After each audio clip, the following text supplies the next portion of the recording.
RCF. Nous avons une fois encore le plaisir de recevoir Natalia Tchepurienko. Bonjour Natalia. Bonjour. Alors vous faites beaucoup de choses, mais là on va parler plus précisément d'une chose que moi j'ai découvert complètement, qui est un concours que vous animez. Qu'est-ce que vous êtes dans ce concours? Vous êtes la présidente, vous êtes l'organisatrice, qu'est-ce qu'on pourrait dire? Je suis fondatrice, présidente des jurys. Membre du jury. Et alors, c'est un concours annuel? C'est un concours annuel qui se passe toujours au mois d'avril. Concours destiné aux jeunes pianistes, moins de 25 ans. Alors, ce sont des pianistes de moins de 25 ans, mais ce sont des pianistes qui n'habitent pas nécessairement à Bruxelles. C'est bien pour ça que vous avez rassemblé tous les jours, c'est ça? Oui, ça c'est le concours international. Donc, les participants viennent un peu partout du monde.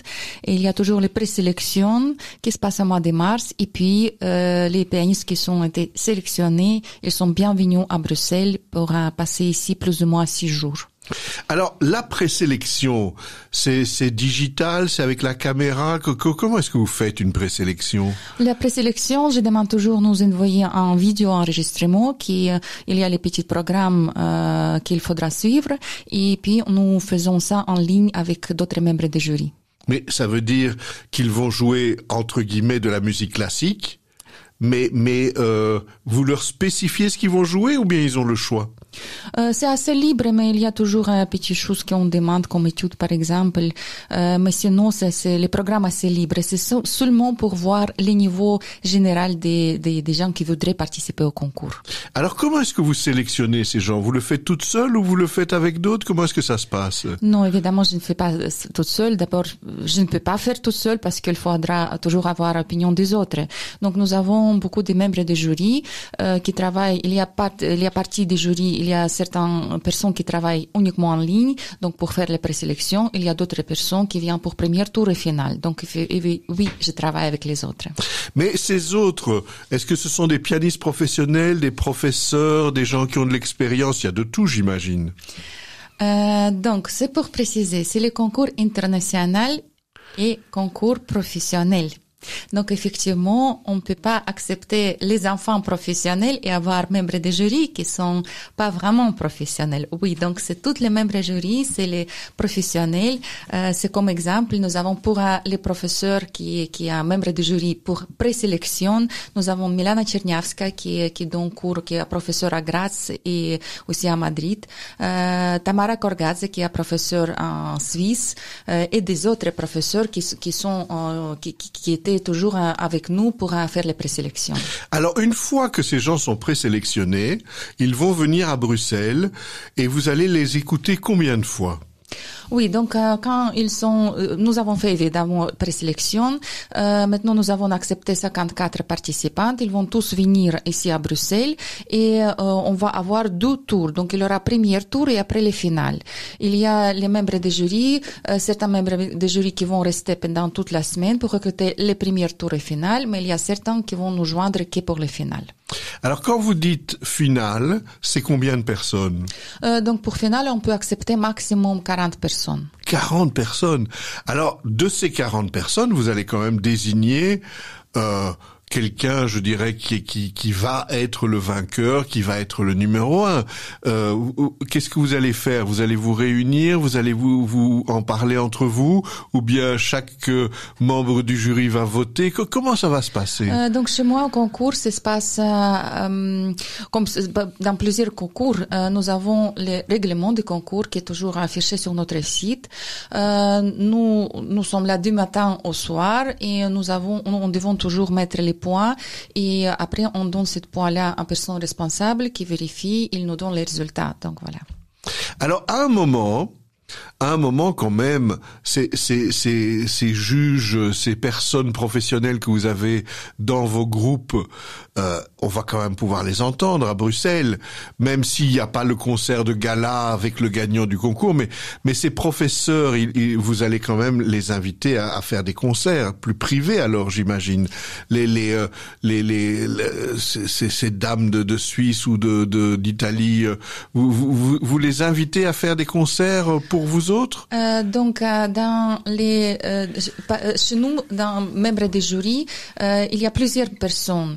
Nous avons professeurs, par exemple, comme Monsieur Jean-Claude Van den Eyden, Johann Schmidt, Diana Andersson, Yannick Van de Velde, Hermann Bleshover et d'autres.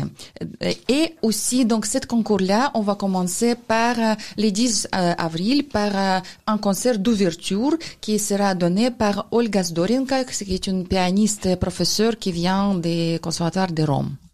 Alors, à un moment, on ne sait pas qui, mais à un moment, vous allez désigner le gagnant du concours, et là, pour le gagnant du concours, il y aura la participation à un concert spécial, et je vois que vous avez appelé ce concert Merci Maestro. D'où vient ce nom Merci Maestro? Bon, c'était assez facile pour moi. Des années, j'étais pianiste principale au Ballet Van Vlaanderen ici en Belgique.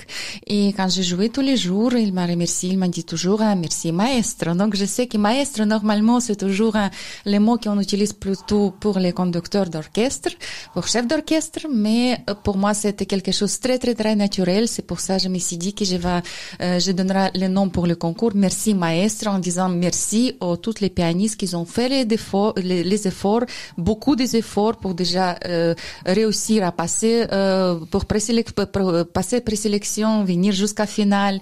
Et voilà, c'est pour ça c'est le nom Merci Maestro.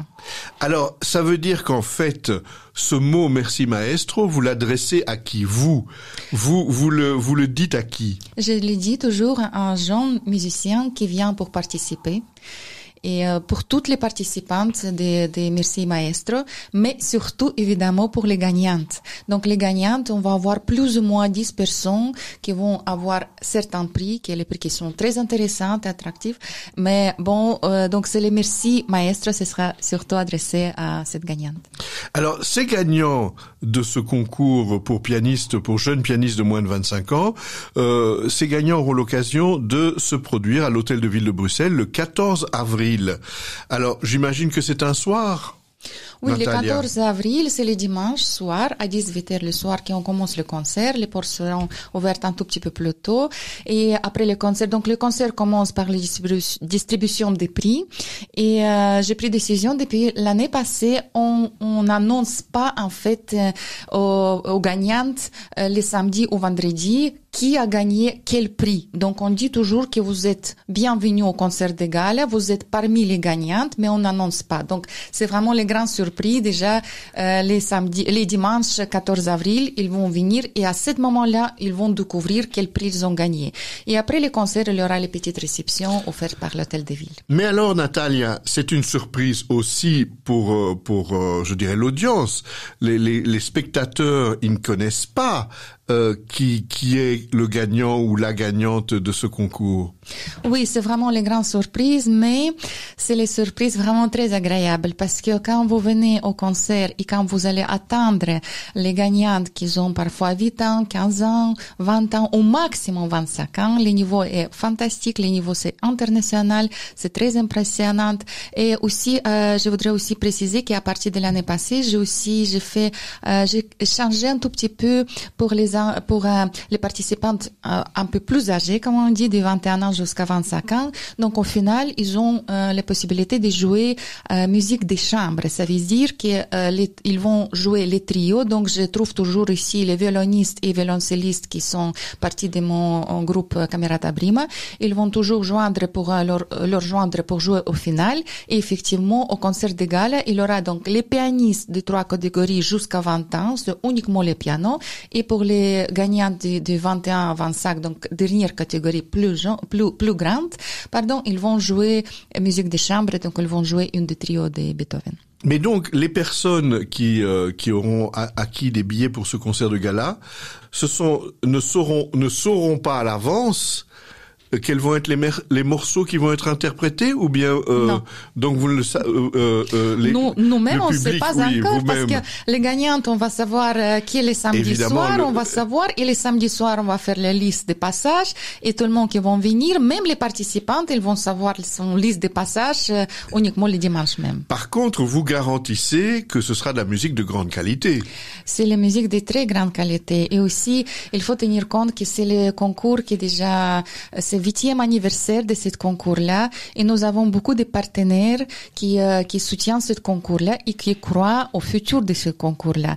Et même qu'aujourd'hui, par exemple, j'ai reçu un appel, c'était vraiment les grandes surprises, mais une des gagnantes, c'était pas même affiché sur les sites, les gens ne sachent pas encore, mais une des gagnantes du concours de 2024 va recevoir les prix très spécial, donc elle va pouvoir jouer avec orchestre symphonique sur la scène de Philharmonie à l'Ukraine, à Lviv, en saison 2024-25. Donc c'est comme une des prix, comme exemple. Donc effectivement, c'est le niveau impressionnant et on garantit que ce sera le top. Et alors, Natalia, je dois vous demander comment on fait pour être invité à ce concert du 14 avril. Il faut s'inscrire où? Il faudra voir seulement sur notre page mercimaestro.be et là-bas vous allez trouver toute information. Toutes les informations, ça veut dire que en fait, si je veux venir avec ma famille, par exemple avec des adolescents, des enfants, c'est pas problématique. Qu'est-ce que vous diriez? Non, en fait, c'est vrai qu'il y a dans les concerts, plupart des concerts que j'organise, je demande toujours venir les enfants. On accepte à partir de l'âge de 9 ans dans cette concert-là. Il faut qu'ils soient préparés un peu. Il faut que ce sera préparé. Il faudra aussi tenir compte que le travail des musiciens, c'est le travail énorme. Donc, c'est ça qui, pour moi, c'est les choses essentielles, c'est respecter le travail et donc garder effectivement le silence dans les salles. Alors, vous me dites bien que c'est le site mercimaestro.be, c'est bien ça? Oui. Tout en minuscule, en un seul mot, mercimaestro.be. Oui. Que il y a une date limite? Vous avez une date limite? Il y a les places qui sont limitées, mais les dates... Oui, donc tant qu'il y a des places, on peut s'inscrire, oui. mais quand il y en a plus, il y en a plus. Parce que la salle de l'hôtel de ville de Bruxelles où vous êtes invité, vous diriez que c'est combien de places? 250 personnes. Non, on a déjà 2 tiers qui sont prises, donc il faut se dépêcher. j'imagine qu'il faut se dépêcher un petit peu. Je rappelle que ce concours a déjà commencé, que évidemment on ne sait pas encore qui va le gagner. Évidemment, on ne sait pas le programme, mais on sait qu'il sera de grande qualité. Et pour nous présenter ce concert de gala qui aura lieu le 14 avril à l'hôtel de ville de Bruxelles, nous avions le plaisir de recevoir Natalia Chepourienko, qui va juste nous rajouter l'heure parce que j'ai oublié l'heure. C'est à 18h. C'est à 18h et vous conseillez de venir plutôt vers quelle heure? 17h45 ou 17h30. Oui, mais donc de toute façon, si on s'est inscrit, il y a quelqu'un qui aura la liste des noms, je suppose, à l'entrée. Ouais. Et donc c'est pas très compliqué. Merci beaucoup Natalia de nous avoir présenté ce concert et à bientôt. Merci.